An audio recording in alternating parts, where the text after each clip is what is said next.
नमस्ते विद्यार्थी मित्रों, आज मैं सप्तशी संकुल में आपका हार्दिक स्वागत करती हूँ। आज की हमारी हिंदी की क्लास में हम कक्षा 5 में गद्य 8 भरत मिलाप यह देखेंगे। तो विद्यार्थी मित्रों, आप अपनी पुस्तक और रबर पेंसिल निकाल के रखें, ठीक है। अब हम देखेंगे गद्य 8 भरत मिलाप। माता पिता की आज्ञा का पालन करने हेतु राम वनवास में गए। माता पिताનો આ કહેવાથી ભગવાન રામ જે છે એ વનવાસ માટે જાય છે। उनके साथ सीता भी गई। તેમની સાથે माता सीता जे छे ए पण वनवास जाए छे। भरत को इस बात का पता चलने पर वे अयोध्या के सिंहासन पर नहीं बैठे। अतिरिक्त सिंहासन पर राम की खड़ाऊ रखकर उन्होंने सेवक की भांति राजकाज त्याग दिया। इसलिए कहा है कि भाई हो तो भरत जैसा। अने राम वनवास जाए छे, साथे सीता अने लक्ष्मण पण जाए छे अने भरतने राजगादीए बेसाडवामां आवे छे, परंतु ते वातनी भरतने जाण थाय छे तो ए अयोध्यानुं जे सिंहासन छे ए सिंहासनने त्यजी दे छे अने ए सिंहासन पर बिराजमान थता नथी अने भगवान रामनी जे पादुका छे ए पादुकाने सिंहासन पर मूके छे अने त्यानी जे प्रजा छे प्रजाने सेवकनी जेम एनो जे राज कारोबार छे ए संभाले छे। हवे आपणे जोईशुं गद्य वन का एक भाग। अहींया वननो एक विस्तार जे छे एनुं दृश्य लेवामां आव्युं छे। कुटिया के बाहर राम और सीता बैठे हुए थे। एमनी जे झोपड़ी छे ए झोपड़ीनी बहार राम अने सीता बंने बैठेला छे।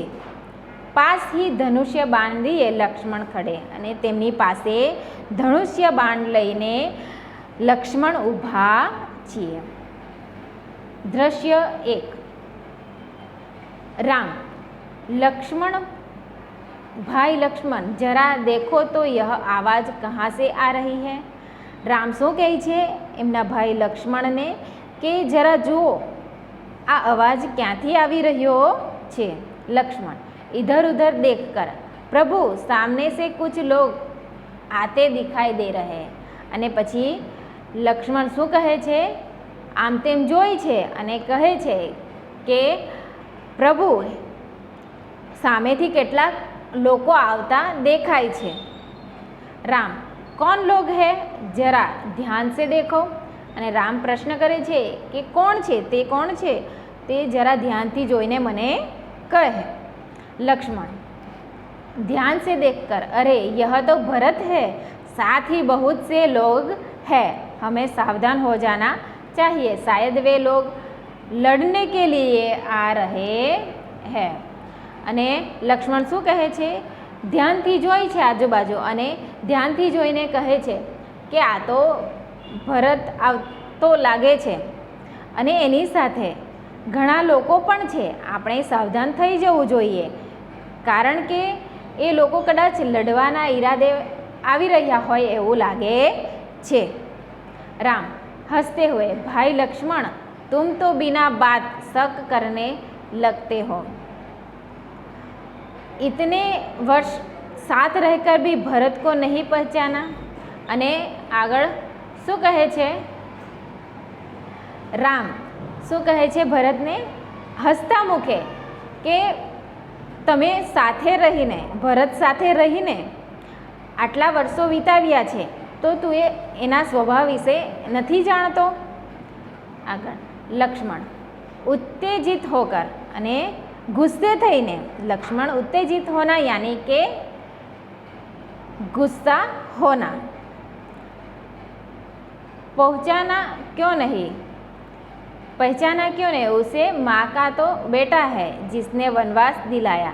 અને ગુસ્સે થઈને લક્ષ્મણ શું કહે છે કે ઓળખ્યો જ ને, કેમ નહીં? એ જ માનો દીકરો છે જેણે આપણે વનવાસ આપ્યો છે, એ જ માનો દીકરો છે, એટલે હું એને ઓળખું જ છું. સીતા, इसमें बेचारे भरत का क्या दोष? અને પછી સીતા કહે છે કે તેમાં બિચારા ભરતનો શું વાંક છે? લક્ષ્મણ, लीजिए सब लोग इधर ही आ रहे हैं. અને લક્ષ્મણ શું કહે છે? લો, આ બધા તો અહીં જ આવી રહ્યા છે. હવે વિદ્યાર્થી મિત્રો, એ પહેલું જે દ્રશ્ય છે એ આપણે જોયું. હવે આપણે બીજું દ્રશ્ય જે છે એ જોશું કે ભરત દોડते हुए कुटिया के निकट आते हैं. यानी કે ભરત દોડતા દોડતા ઝૂંપડીની નજીક આવે છે. वे राम के चरणों में पड़ते हैं. राम भरत को उठाकर गले लगाता है. અને ભરત દોડતો દોડતો ઝૂંપડીની નજીક આવે છે. તેમની આંખોમાંથી આંસુ સરી રહ્યા છે. તે રામના ચરણોમાં પડે છે અને રામ ભરતને ઊભા કરી ભેટી લે છે. भरत रोते हुए, मुझे क्षमा कीजिए प्रभु, आपको वनवास दिलाने में मेरा कोई हाथ नहीं. અને શું કહે છે ભરત કે મને માફ કરી દો. રડતા રડતા શું કહે છે કે મને માફ કરી દો પ્રભુ, તમને વનવાસ આપવામાં મારો કોઈ હાથ નથી. आप मुझसे बड़े हैं, आप ही को राजा बनना चाहिए. અને ભરત શું કહે છે કે તમે મારાથી મોટા છો અને તમારે જ રાજા બનવું જોઈએ. આપ હી કો રાજા બનના ચાહીએ, એટલે કે તમારે જ રાજા બનવું જોઈએ. મેં આપકો લેને આયા હું. શું કહે છે કે હું તમને લેવા માટે આવ્યો છું. આપ સબ અયોધ્યા ચલીએ.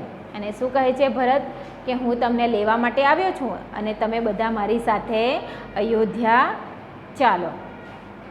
इन नगरवासियों की भी यह इच्छा है. અને આ આપણા જે નગરવાસી છે એની પણ આ જ ઈચ્છા છે કે તમે અયોધ્યા પાછા ફરો. નિરાશ ન કીજીએ પ્રભુ. અને શું કહે છે આગળ કે અમને નિરાશ નહીં કરશો પ્રભુ, તમે અમારી સાથે ચાલો. આ દ્રશ્ય તમને તમારી પુસ્તકમાં જોવા મળશે કે ભરત અને રામ, ભગવાન રામ જે છે એ બંને એકબીજાને ભેટી રહ્યા છે અને સામે એક કુટીર છે.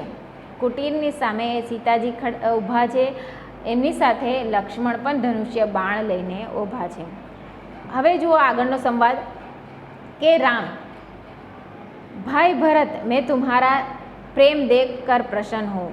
રામ જે છે એ શું કહે છે ભરતને કે ભાઈ ભરત, હું તારો જે પ્રેમ છે એને જોઈને ખૂબ પ્રસન્ન થયો છું.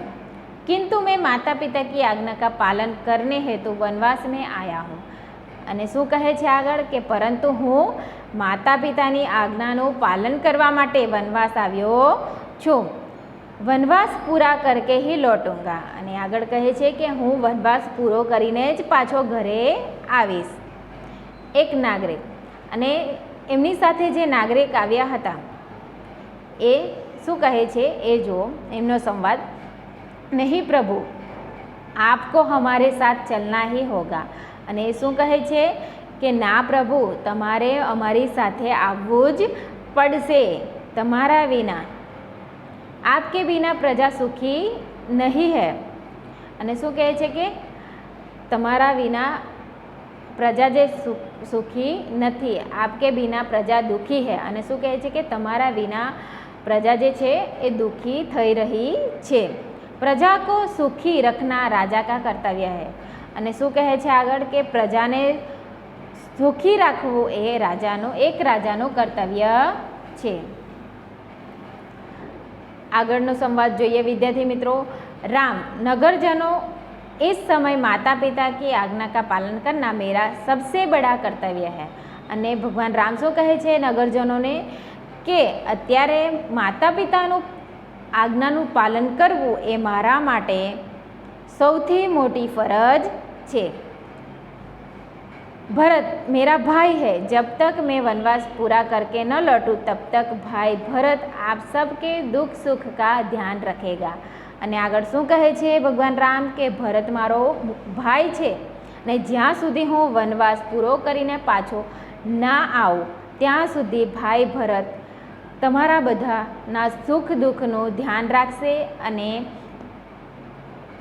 એને તમે રાજા માનજો, એ મારો आदेश છે। यह मेरा आदेश है। भरत कुछ सोचकर, अच्छा प्रभु जैसी आपकी आज्ञा, पर मेरी एक विनंती है उसे स्वीकार कर ले। અને આગળ ભરત શું કહે છે?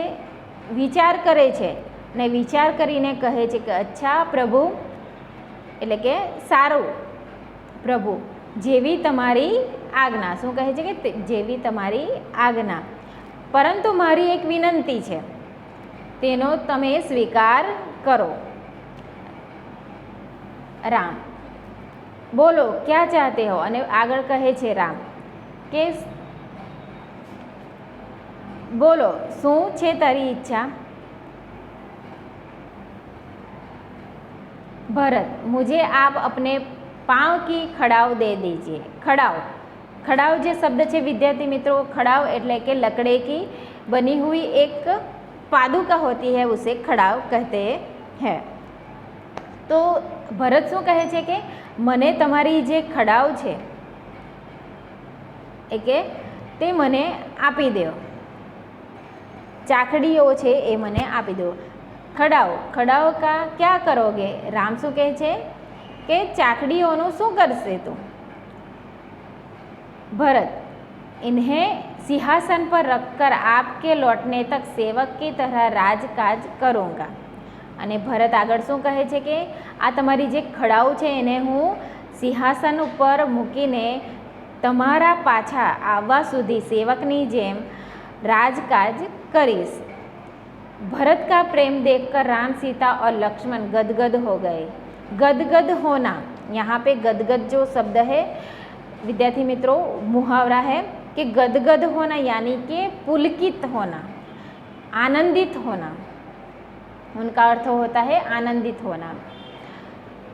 तो उनकी बात सुनकर, भरत का प्रेम देखकर सीता लक्ष्मण, राम सीता लक्ष्मण गदगद हो गए, आनंदित हो गए। रामचंद्र आगे बढ़कर भरत को गले लगाते हैं અને ભગવાન રામ જે છે આગળ વધીને ભરતને પ્રેમથી ભેટી લે છે। खड़ाव लेकर भरत तथा नगरजन राम और भरत की जय जय बोलते हुए विदा होते हैं। અને પછી ખડાવ લઈને નગરજન અને ભરત જે છે એ રામ અને ભરતની જય જય બોલતા બોલતા રવાના થાય છે। હવે વિદ્યાર્થી મિત્રો અહીંયા કેટલાક શબ્દ આપ્યા છે કે કુટિયા એટલે કે ઝોપડી,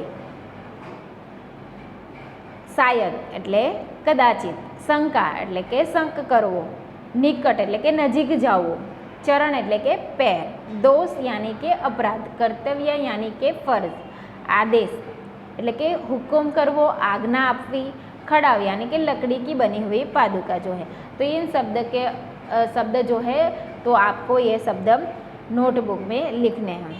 और यहाँ पे मुहावरा भी दिया गया है कि उत्तेजित होना यानी कि गुस्सा होना। उनका वाक्य आप खुद से लिखेंगे कि गुस्सा होना, तो बेटे ने झूठ बोलने पर पिताजी उत्तेजित हो गए। गले लगाना यानी कि प्यार से मिलना, तो उनका वाक्य कौन सा बनेगा कि कई दिनों के बाद आए हुए बेटे को देखकर माँ ने उनको गले लगा लिया। अब गदगद होना, तो मैंने आपको बताया है कि आनंदित होना, उनका अर्थ होता है आनंदित होना। तो उनका जो वाक्य है उस तरह से बनेगा कि भरत का प्रेम देखकर राम सीता और लक्ष्मण गदगद हो गए। ठीक है, तो आप अपना नोटबुक में यह शब्दार्थ और मुहावरे यह आपको पाकी नोटबुक में लिखने हैं। और हमारा जो गद्य 8 है भरत मिलाप, यह जो एक एकांकी है वह यहाँ पे पूर्ण होती है। तो हम अब अगले लेक्चर में मिलेंगे, तब तक के लिए जय हिंद, जय भारत, अस्तु।